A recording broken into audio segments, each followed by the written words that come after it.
Saya Didin Sirojudin AR, guru kaligrafi, kaligrafer, pengajar kaligrafi, dan pimpinan pesantren kaligrafi Al-Quran Lemka di Kota Sukabumi, kemudian juga direktur lembaga kaligrafi Al-Quran Lemka di Jakarta. Saya itu sudah melukis sebelum masuk ke sekolah. Jadi saya hobi coret-coret, dari mulai coret-coret gambar pemandangan, gambar binatang, bahkan juga saya bikin komik ketika saya sebelum masuk SD. Nah, kemudian ketika saya berada di madrasah, mulailah saya kenal dengan lukisan kaligrafi, tapi yang bentuknya masih sederhana pada waktu itu ya. Nah, kemudian saya melanjutkan pendidikan ke Pondok Modern Gontor di Ponorogo. Nah, disitulah saya baru kenal kaligrafi dalam arti yang sesungguhnya.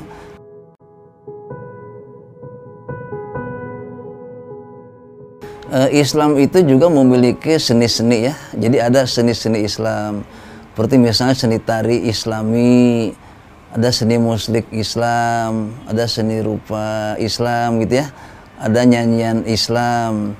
Nah, kaligrafi itu termasuk salah satu, bahkan disebut arts of Islamic arts, seninya seni Islam. Jadi puncak dari seni Islam itu kaligrafi. Kenapa? Karena perintahnya langsung datang dalam Al-Quran. Jadi Al-Quran sendiri hadir dengan bahasanya yang indah. Nah, kemudian di dalamnya ada perintah-perintah untuk menulis, untuk menggores. Jadi kaligrafi itu kan diambil dari kata kalos dan grep. Kalos itu indah, grep itu tulisan. Nah, sedangkan bahasa Arab sendiri menyebutnya khot. Jadi berarti tulisan yang indah, itulah kaligrafi. Dimulai dari ukuran-ukuran hurufnya, kemudian bentuknya, lengkungannya, tinggi rendahnya, tipis tebalnya, tegak miringnya, cara nyambungnya, bahkan juga cara mengubah huruf dari huruf tunggal menjadi huruf yang bersambung. Nah, sehingga kalau tulisan dibuat kurang bagus, tidak elok, tidak indah, maka dalam hal ini hanya tulisan biasa, bukan kaligrafi gitu. Jadi setiap huruf itu ada ukuran, yaitu ukuran titik, ukuran titik. Jadi setiap huruf itu diukur dengan berapa titik. Nah, sebagai contoh yang paling sederhana itu misalnya alif. Ini alif, alif untuk khot naskhi, namanya naskhi.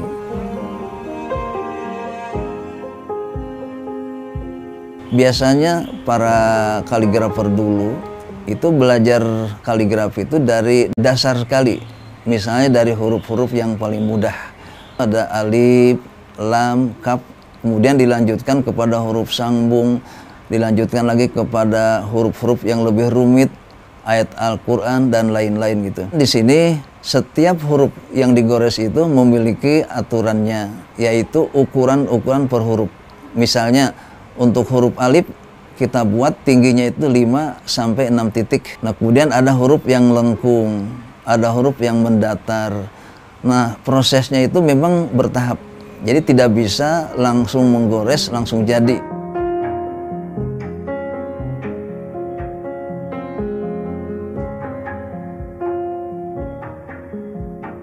Nah, pada waktu itu kan yang namanya lembaga kaligrafi atau sanggar kaligrafi di Indonesia itu belum tampak.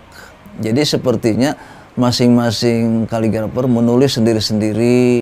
Ketika saya berada di pesantren di Gontor, saya belajar kaligrafi dari guru-guru saya tadi itu, tetapi saya merasa tidak puas karena perasaan saya ada yang lebih berkembang dari ini gitu. Nah, kemudian pada waktu itulah saya punya cita-cita suatu saat saya harus bikin lembaga kaligrafi yang entah namanya apa gitu ya. Dan yang kedua, saya itu harus ngarang buku kaligrafi. Itu tahun 1975. Nah, kemudian 10 tahun kemudian barulah cita-cita itu wujud dengan membentuk Lemka, Lembaga Kaligrafi Al-Quran di IAIN Jakarta, sekarang UIN. Nah, 13 tahun kemudian sesudah itu barulah kami mendirikan pesantren kaligrafi Al-Quran Lemka di mana para kaligrafer bisa berkumpul di sana, belajar dalam waktu tertentu gitu. Nah, jadi prosesnya itu seperti itu, dari mulai mencari sampai ketemu gitu. Dan akhirnya memang saya juga menulis beberapa buku kaligrafi, jumlahnya sekitar 40 atau lebih sedikit sampai sekarang itu. Nah, kemudian lewat lembaga kaligrafi yang didirikan, LEMKA juga akhirnya berkembanglah kaligrafi di tanah air kita.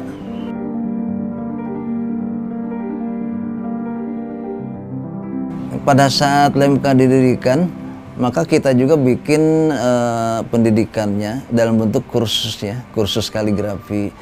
Nah, kursus kaligrafi gelombang pertama itu berhenti atau bangkrut karena pada waktu itu kita belum menemukan metode yang baik.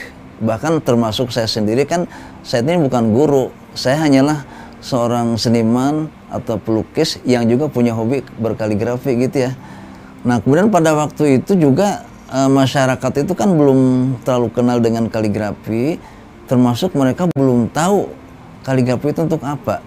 Tapi ketika tahu bahwa kaligrafi itu juga bagian dari unsur ekonomi ya, yang bersifat ekonomis, maka mereka mulai belajar. Karena Pak, kaligrafi bisa menghasilkan uang gitu ya. Nah, sehingga pelajaran yang kita berikan itu adalah juga pelajaran yang memungkinkan karya-karya itu bisa lari ke pasar.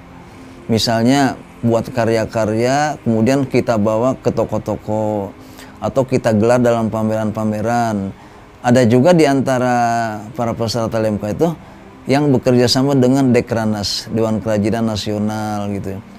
Nah, ada lagi aktivitas yang diikuti oleh para LEMKA-men itu adalah mengikuti lomba-lomba kaligrafi yang jumlahnya sangat banyak sekali di Indonesia itu.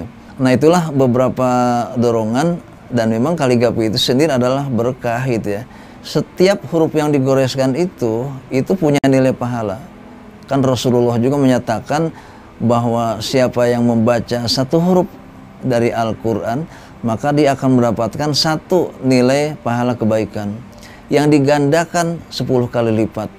Nah, kalau ditulis maka lebih dari itu. Beliau pernah mengatakan, barang siapa menulis dengan kaligrafi yang indah, Bismillahirrahmanirrahim, maka dia berhak masuk surga.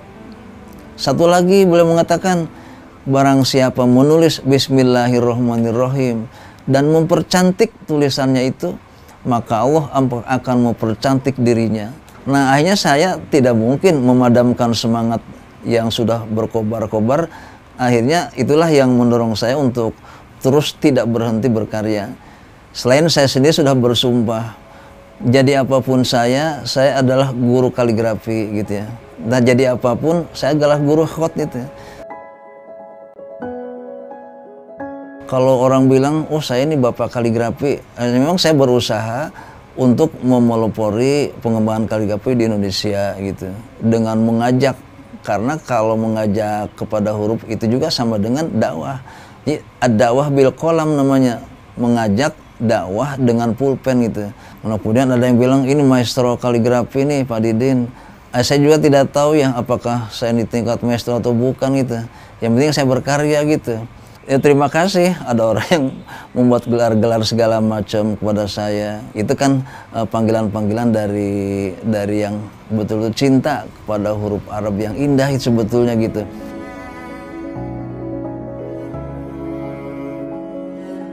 Kalau yang di LEMKA di Jakarta ini, itu sejak awal itu sudah mendekati jumlah 5.000 peserta kursus. Dari gelombang pertama sampai gelombang 70 sekarang. Nah, sedangkan pesantren kaligrafi Al-Quran yang didirikan sejak tahun 1998 sampai sekarang itu sudah melahirkan sekitar hampir 4.000 santri. Pernah ada beberapa kawan kita non-muslim yang belajar di sini. Pernah juga ada anak Thailand. Kemudian bahkan ada datang tamu dari Jepang dengan kawannya dari Kuwait ke sini. Nah, mereka datang itu belajar huruf. Karena apa? Karena senangnya itu ya. Jadi bukan soal ajaran Islamnya, bukan. Tapi karena senang menggores.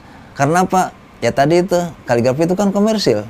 Jadi bisa dijual, bisa jadi sumber usaha, sehingga siapapun yang melukisnya boleh. Nah, di Indonesia dulu pernah geger dalam sebuah pameran ada lukisan dengan judul Abana fil Jannah, Bapak di surga. Nah, ini hanya membuktikan bahwa berkaligrafi siapapun boleh. Jadi artinya non muslim pun kalau tertarik silahkan itu untuk berkarya itu.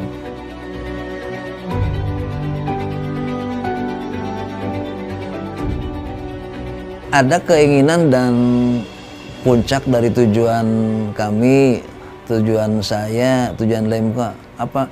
Yaitu menjadikan Indonesia sebagai kiblat kaligrafi dunia.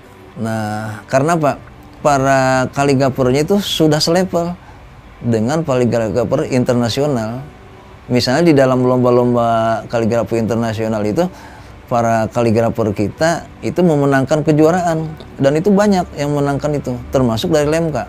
Ada lagi, ditambah lagi ini yang akan sekarang baru muncul, yang sudah muncul kemarin, yaitu karya kontemporer. Dan nanti sebentar lagi akan keluar karya digital, jadi lomba kaligrafi digital. Sebetulnya akan dikembangkan lagi dari digital, animasi, jadi bentuk kaligrafi yang bergerak gitu. Nah, dengan banyaknya pola-pola mengerjakan karya, itu akan menambah kesemarakan itu semakin menjadi-jadi di Indonesia itu. Nah, sehingga nanti, dan inilah merupakan keinginan serta harapan kami, Indonesia itu akan didatangi oleh para peminat yang belajar kaligrafi dari seluruh wilayah dunia gitu.